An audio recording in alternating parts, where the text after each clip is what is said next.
1950s, deep in the snow-covered wilderness of Alaska, a small village faced a crisis.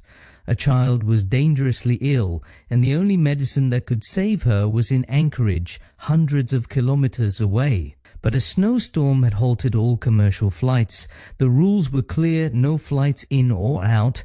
Visibility was zero.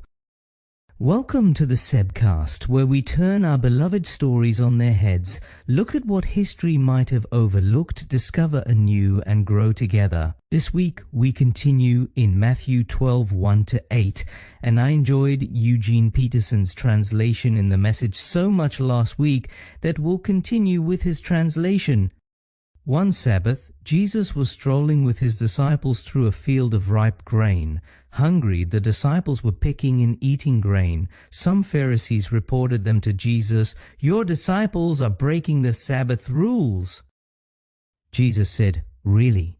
Didn't you ever read what David and his companions did when they were hungry? How they entered the sanctuary and ate fresh bread off the altar? Bread that no one but priests was allowed to eat? And didn't you ever read in God's law that priests carrying out their temple duties break Sabbath rules all the time, and it's not held against them?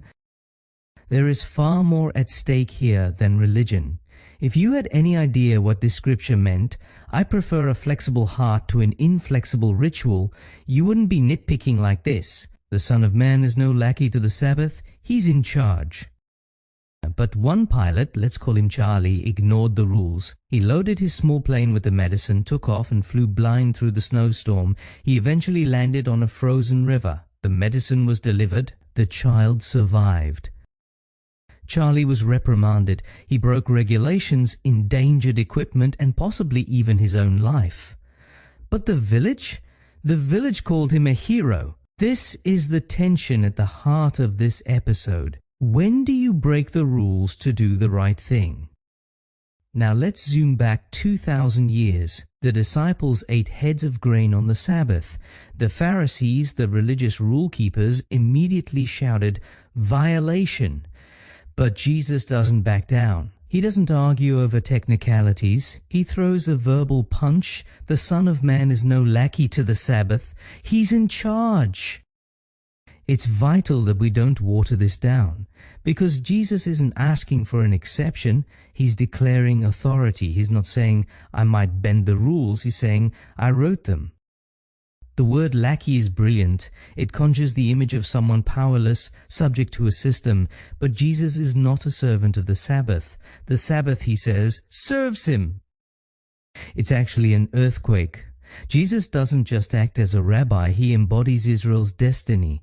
He represents God's people and reorients the entire framework of law and holiness around himself. He doesn't just interpret the Torah, he is the Torah in living form. And friends, this is not arrogance. It is authority rooted in compassion. What does this mean for us? It means we don't follow a system. We follow a person who sees hunger and moves, who sees pain and acts. The Sabbath is not the boss, Jesus is, and his kingship is governed by love. In a world enslaved to policy and procedure, Jesus offers something else, presence. He says, "I am not your lackey, I am Lord," and sometimes, to save a life, you must fly through the snowstorm, even if the rule book says you should stay grounded. Until tomorrow, take care.